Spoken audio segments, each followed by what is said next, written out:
Salam alaikum. Voilà, donc un effet iconique. Moi, je suis ce qu'on appelle un vétéran du cinéma algérien. Donc, je suis d'une ancienne génération. La plupart des réalisateurs de ma génération ont disparu. Donc, il en reste 2 ou 3.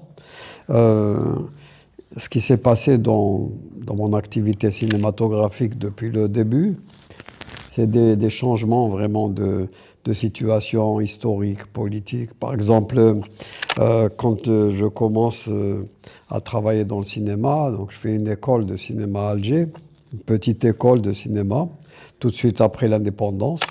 Cette école avait entraîné déjà la participation de 2000 ou 3000 jeunes qui sont venus quand il y a eu l'annonce dans la presse. Ensuite, on s'est retrouvé à une trentaine. Ensuite, d'autres ont abandonné. Mais donc, c'était, disons, la période entre guillemets socialiste. C'était la première période du président Boumedienne avec le parti unique et donc avec une cinématographie nationale où tout avait été donc nationalisé, la distribution, la production, l'exploitation, etc. Les salles, on a commencé par nationaliser les salles de cinéma qui appartenaient à des privés, mais qui étaient des Français qui sont partis. Et donc, c'est l'organisme du cinéma qui s'appelait le CNC, le Centre National du Cinéma, qui a tout pris en charge et qui a pris en charge ensuite l'école de cinéma, la formation, etc. Donc, nous avions une petite bourse, et nous étions en formation, mais nous n'avions pas de matériel. Donc, on demandait le matériel n'arrivait pas. Donc, déjà, les problèmes commençaient, quoi. Donc, en fait, nous avons fait une grève, ça s'est mal passé. L'Institut a fermé. Alors, nous sommes à une époque où il y a aussi l'ouverture de la cinémathèque algérienne. Grâce à la cinémathèque algérienne, grâce à nos professeurs, c'était des Polonais. Nous avions des Polonais qui étaient là, je ne sais pas pourquoi, et qui se sont mis à nous enseigner le cinéma. Grâce à la cinémathèque, on regardait beaucoup de films. Donc en fait, le premier apprentissage a été par le visionnage de films. On descendait à la cinémathèque, on regardait 4 films par jour, 4-5 films par jour, on en discutait, etc. Voilà, ensuite, l'Institut s'est arrêté, nous avons été envoyés en France pour terminer les études. Nous sommes revenus et on ne nous a pas donné de travail. On nous a dit non, il n'y a rien pour vous. Donc on était déjà dans une situation vraiment particulière où on se considérait comme cinéaste, mais on n'avait pas de travail, on n'avait pas touché encore une caméra ni la pellicule. Donc on a eu des problèmes. Donc, tout notre groupe est reparti en France. On est reparti, on est resté plusieurs années. Il y en a qui ont abandonné.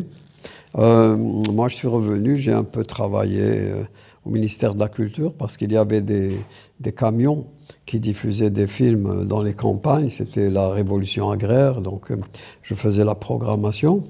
Et puis, j'ai fait un assistanat. Et ensuite, j'ai tourné mon premier film. Donc, ce qu'il faut savoir pour l'époque, c'est que tourner un film ne pouvait se faire qu'à l'intérieur d'un organisme. C'est pas comme aujourd'hui où un jeune peut tourner son film avec un téléphone, un smartphone, etc., avec une petite caméra, avec un appareil photo. Non, il fallait être dans l'organisme. Tourner un film, c'était quelque chose de très lourd. Donc, j'attendais mon tour. On est salarié, par contre.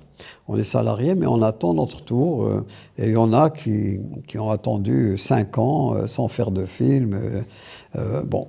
Et donc là, j'ai pu tourner mon premier film. J'ai pu tourner 3 films dans ce contexte. Quand j'ai réalisé ce film, donc nous sommes déjà j'ai perdu beaucoup de temps parce que entre le moment où j'ai terminé mon école et le moment où je tourne ce film, il y a plusieurs années qui sont passées. Je crois pratiquement que j'ai 30 ans quand je tourne ce film. Je reviens de France Et je trouve déjà une nouvelle génération. Nous sommes encore dans la période socialiste, parti unique, etc. Mais je retrouve des jeunes, moi je suis de Bab el Oued, je retrouve des jeunes de mon quartier qui sont en ébullition. Peut-être Dawa, déjà à l'époque, la Malvie, le truc. La seule chose qui était différente, c'est que personne n'avait envie de partir. On pouvait partir sans visa. On pouvait partir sans visa, mais il y avait l'autorisation de tournage. Mais aucun d'entre nous n'avait envie de partir à l'étranger. On se sentait bien, la vie était pas mal à Alger. Alger n'était pas surpeuplé, le centre-ville, il y avait des cinémas, le théâtre, etc. Donc, cette période, c'est une période assez particulière parce que on s'est retrouvé dans une situation où il n'y avait pas de censure, mais il y avait, on nous mettait dans une situation d'autocensure. C'est-à-dire que nous-mêmes, on devait savoir quelles étaient les lignes rouges. Qu'est-ce qu'on pouvait raconter, qu'est-ce qu'on ne pouvait pas raconter. Eh bien, c'était flou, on ne savait pas très bien. Donc, c'est une période où la génération qui est avant nous est une génération qui ne veut tourner que des films sur la guerre de libération. C'est normal. Nous, ça nous intéressait moyennement. On voulait raconter autre chose. Donc, chacun d'entre nous, il y a eu d'autres films, des films plus sociaux, des films, etc. Donc, c'est comme ça que moi, j'ai écrit le scénario de Omar Gitlato parce que j'avais envie de parler de ce que vivaient les jeunes de mon quartier.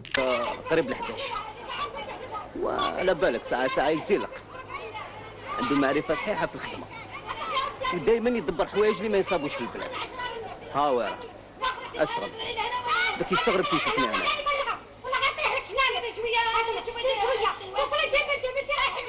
محسمينة ضحايتي. La population principale d'Algérie, c'est les jeunes. Chaque fois, c'est les jeunes qui dominent dans la société.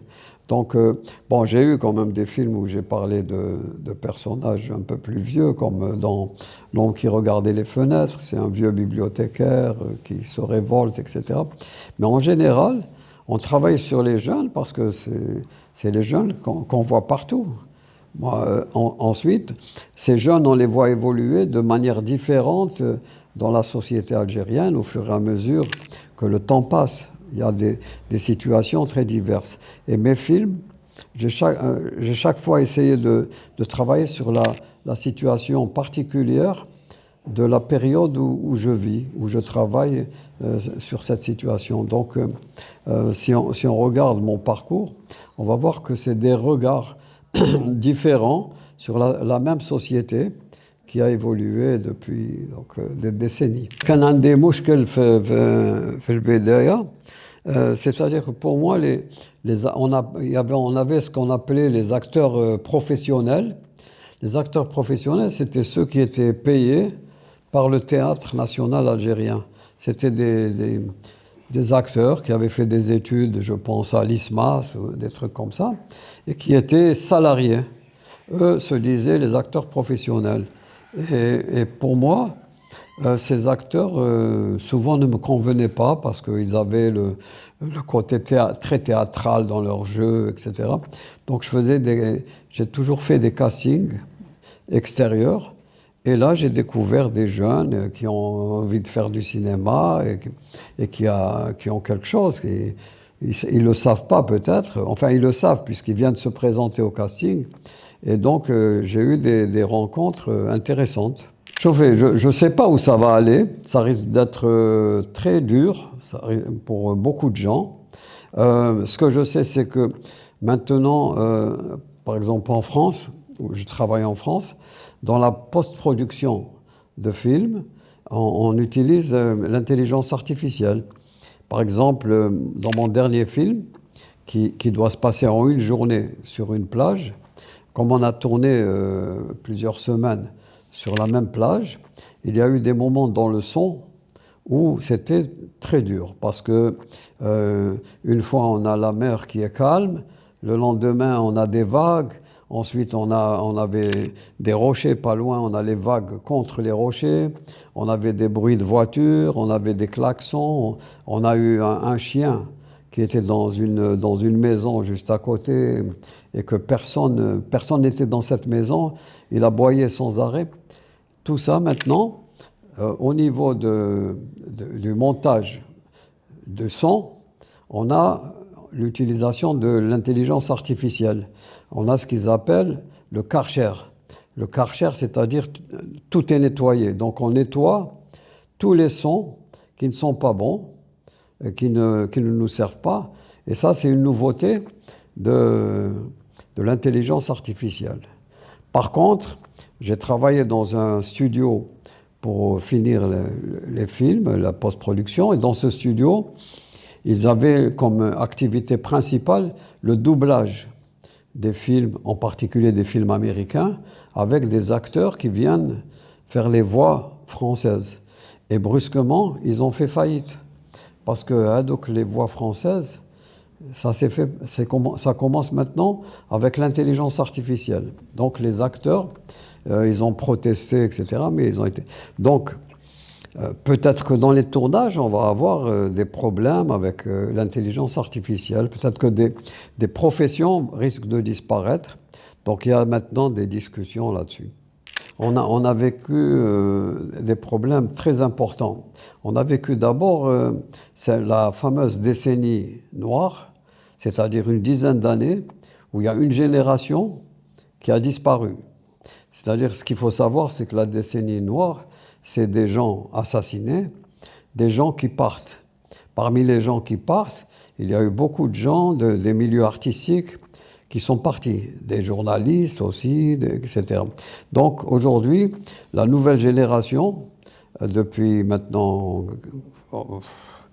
depuis 24 ans quand même, depuis longtemps, parle d'une fracture et d'une génération qui manque.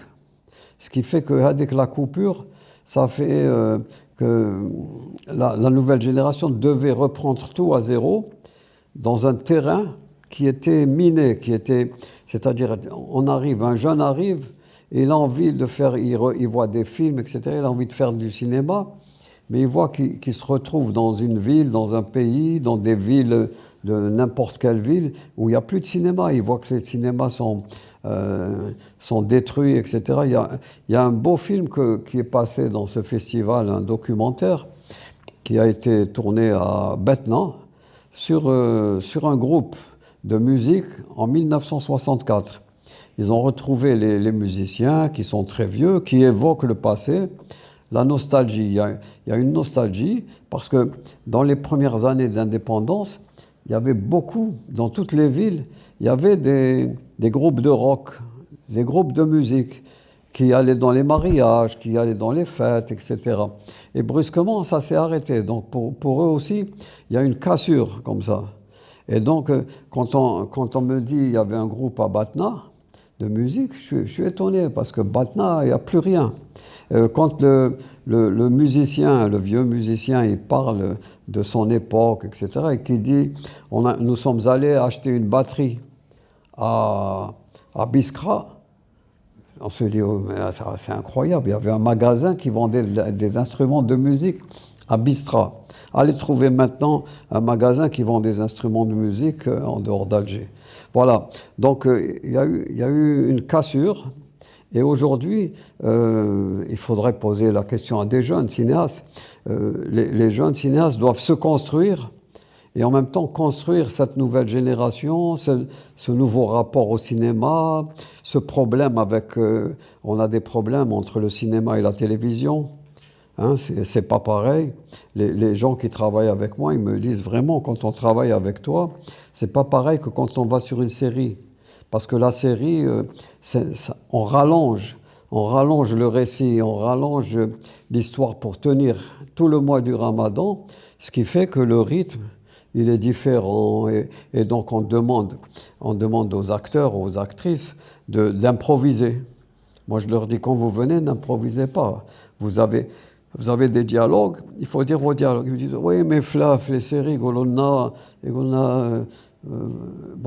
il y a Redwa Sbah, quand j'arrive le matin, ils me disent bon, assieds-toi là et dis-nous quelque chose. Et donc, c'est pour rallonger. Donc, voilà, c'est toutes ces difficultés entre le cinéma. D'abord, comme le disait Amina, il y a pas de film. Hein, les aides sont arrêtées ou bien données au compte-gouttes. On ne donne pas assez. On donne pas assez d'argent à la production de films. Moi, mes derniers films, je suis obligé de les faire après avoir fait des coproductions, après avoir fait des demandes à l'étranger.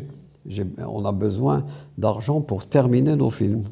Et pourtant, ce n'est pas des films qui coûtent cher. J'ai pas une préférence, mais j'ai des passages dans mes films qui me plaisent beaucoup plus que d'autres. Voilà. Quand je réalise un film, quand je tourne, quand j'écris, je ne pense pas au public. Je n'écris pas pour un public particulier. Mais effectivement, comme je tourne en Algérie, j'ai tourné ailleurs, hein, mais quand je tourne en Algérie, je suis curieux de voir comment le public va réagir. Avec aussi un problème, c'est que comme pour tout, il y a eu des changements aussi dans le langage. C'est-à-dire qu'aujourd'hui, moi j'écris mes scénarios, j'écris les dialogues, mais ensuite je vois quelqu'un qui va traduire les dialogues et je lui dis traduis-les pour qu'ils soient compréhensibles maintenant par les jeunes de la nouvelle génération. Il y a des mots qui ont changé. Hein, le langage a changé aussi. Oui, أنا نخدم في les projets au fur et à mesure. C'est-à-dire que قبل ما نكمل الفيلم déjà راني نخدم un autre projet. C'est-à-dire qu'on peut avoir un rythme. On peut avoir un rythme rapide. Maintenant, le problème, c'est effectivement le financement. Il faut que le financement suive.